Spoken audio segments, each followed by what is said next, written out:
주식회사 설립 등기가 지금 당장은 좀 어렵더라도 한번 따라와 주셨으면 좋겠어요. 교재로는 이제 83페이지 이야기입니다. 설립할 때 주식회사 설립 부분에는 처음으로 회사의 전체적인 내용을 다 정하는 내용입니다. 그래서 등기부라는 거하고 등기 기재례를 받잖아요.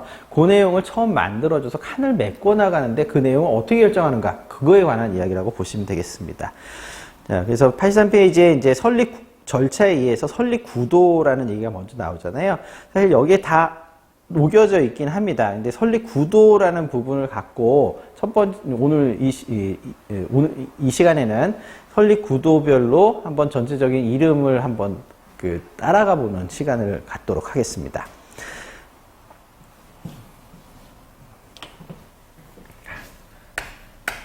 주식회사의 설립.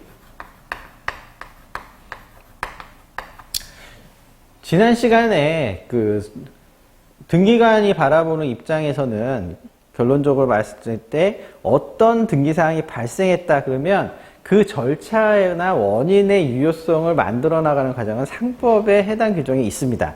그러면 이제 그 규정에 따라서 그 절차도를 정리를 하고 거기에 대응되는 서면이 정확하게 나왔느냐를 보여주는 입장이라고 했습니다. 그러면 설립이라고 했을 적에 설립의 절차를 그릴 수 있으면 거기에 대응되는 서면을 안 빼먹겠죠. 그러니까 이 설립 절차 부분이 이제 이론적인 부분이라고 보시면 되는데, 주식회사는 설립 구도가 나뉘어져 있습니다. 두 가지로 나눠져 있습니다. 그래서 주식회사는 설립이 발기 설립이라는 게 있고요,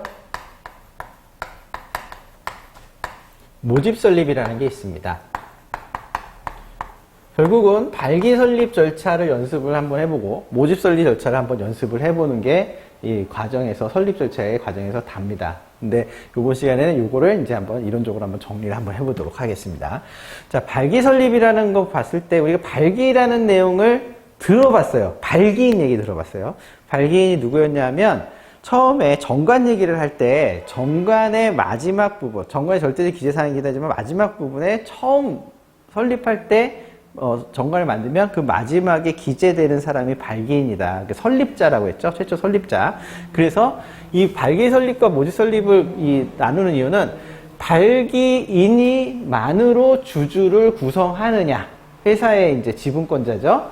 아니면 발기인과 발기인 외에 나머지 사람을 추가적으로 모집해서 주주를 구성하느냐, 요것을 구분하는 거예요. 그래서 발기인만으로 주주를 구성을 끝나는 것을 발기 설립 절차라고 합니다.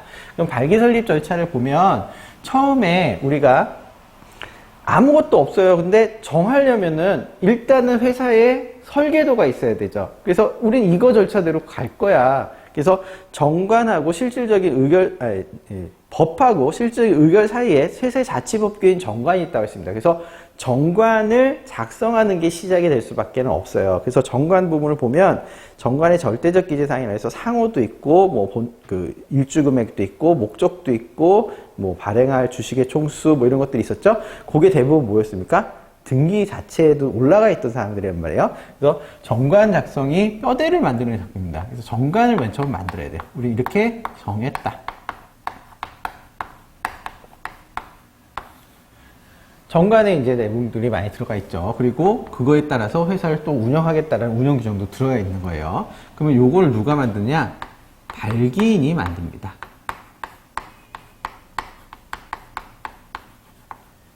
그래서 발기인 전원이 이 정관을 만들게 되고요.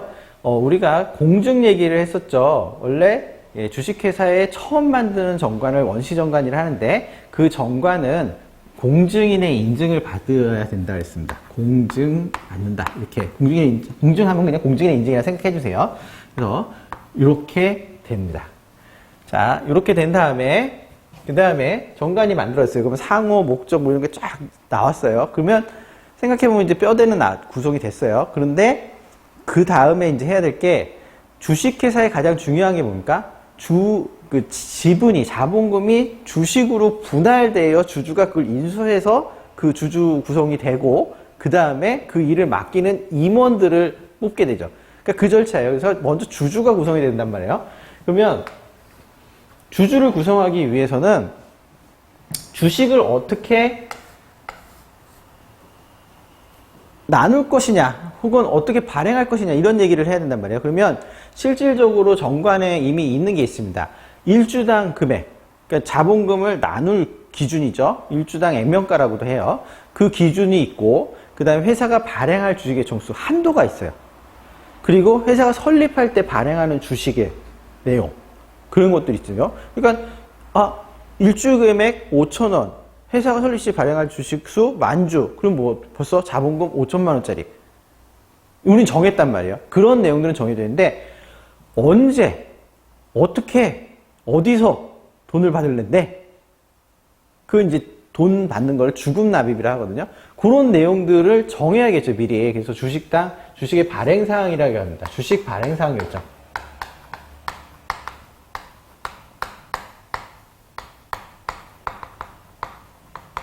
대부분 뭐 어떤 내용이겠어요? 내용이 납입기일, 납입 장소, 돈을 어디서 받겠다, 은행. 이런 내용들이 들어있겠죠. 그리고 처음에 일주당 액면가가 5,000원이지만 그거보다 비싸게 발행할 수도 있거든요. 근데 대금 그거는 생각하지 말자고요. 그래서 주식의 액면가하고 처음에는 대부분 발행가가 같습니다. 뭐 이런 내용들을 정하게 돼요. 그러면 이렇게 돈을 모으겠다. 이렇게 됐잖아요. 자, 그러면 요건 누가 정하느냐? 발기인들이 정합니다. 똑같아요. 자, 그 다음에 이렇게 정하고 나면 누가 가져갈 건데? 누가 돈을 낼 건데? 이게 결정이 되죠. 그러면 주주 구성이 안정이 되죠. 그러면 내가 이만큼 가져갈게. 근데 발기 설립에서는 가져가는 사람들이 다 발기인으로 정관 작성에 참여했었죠. 그러니까 발기인만으로 다 되기 때문에 내가 정한 사항을 내가 가져가겠다는 거니까. 그러니까 특별히 중간에 누가 나는 얼마 했으면 좋겠어요. 이렇게 미리 얘기할 필요가 없고 난 얼마 가져갈게 하고 서로 나누면 돼요. 그래서 바로 그냥 주식의 인수를 하는 절차가 있습니다. 그래서 발기인들끼리 주식을 얼마씩 가져가겠다는 발기인들이 주식 인수를 합니다. 그러면 가져가기로 했죠? 그러면 어떻게 돼요? 가져가기로 선언하고 아무것도 안 해요. 그러면 안 되죠. 돈을 내야 돼요. 그러니까 돈 낸 거를 합치겠죠. 합쳐갖고 이 납입일의 납입 장소에다가 한꺼번에 넣는 겁니다. 그걸 납입이라 해요. 주금 납입이라고 하는데, 자, 출자금 납입이라 해도 되고, 요거는 원래 현금이 원칙입니다. 현금이 대부분인데, 요 은행에다가 납부를 하게 돼 있어요. 은행 금융기관에다가. 그리고 현물출자라는 게 있습니다. 현물출자는 뭐냐면 돈으로 내지 않고 주식 얼마만큼 2천만 원 내기로 했어요. 그럼 2천만 원어치에 뭘 주냐? 자기 갖고 있는 재산을, 딴 재산을 주는 거예요. 돈이 아니라. 근데 이제 현물출자는 좀 복잡한 논리가 벌어지게 되기 때문에 이번 과정에는 없습니다. 그러니까 지금 일단은 이런 현물인 게 있다. 현물출자라는 게 있다. 자, 그 다음에 되게 이제 요것만 봅니다. 그 다음에 어떻게 되냐? 지금까지 해서 주주가 구성되고 자본금이 형성이 됐습니다. 그러면 이제 주주 확정되고 자본금 형성됐어요. 회사의 기본적 10개 다 끝났어요. 그럼 뭐예요? 일은 누가 맡지? 주주가 맡지 않아요. 그 일을 맡기는 사람, 소유 경영. 그러니까 본국에서 선당 구성을 했던 생각해 보세요. 본국에서 지금 어떻게 됩니까? 주주들이 모여갖고 이렇게 구성을 해서 배를 띄우기로 했어요. 그러면 이 배를 누구한테 맡기지? 이런 얘기죠. 그러면은 그거를 하기 위해서 주주들이 모이는 거예요. 그래서 처음에는 주주들이 다 발기인이었어요. 발기인회가 구성이 됩니다. 이 발기인회에서 회를 주총처럼 열어요. 그러면 여기서 어떻게 일을 하느냐? 일단은 이사나 감사를 선임합니다. 자, 이사, 감사 선임하면 이 사람들은 뭐 하겠어요? 취임 승낙을 해줘야겠죠? 왜냐하면 삼성전자 같은 데서 저보고 이사를 하라 그러면은 제 의사가 뭐가 그렇게 중요하겠습니까? 하지만 대부분의 회사들에서 나보고 이사를 하면 내가 왜? 이렇게 나오죠. 그래서 서로 네가 내 일을 맡아줄래? 맡을게 하는 서로 계약이 이루어진다고 봐요. 계약은 이 손바닥이 맞부딪히는 합의라고 합니다. 그러니까 합의가 이루어지려면 누군가 청을 해서 청약을 하고 거기에 대해서 승낙을 해요. 이 청약이 선임결이에요.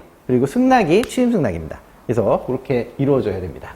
자, 이렇게 이루어지고 나면 이 이사감사가 어떤 걸 하냐? 이제부터 이제 넘겨봐야 되죠. 여기까지 발기인이 쭉 진행했다면 이제부터는 이사감사가 일을 해줘야 되는 상황이니까 우리가 일을 맡을게. 근데 앞부분이 제대로 됐는지 우리가 본 게 맞는지 확인해 볼게. 그래서 설립 경과를 조사를 한 다음에 이제 이게 맞는지 발기인한테 보고를 합니다. 자, 설립 경과 조사 보고. 자, 요런 것들이 생깁니다.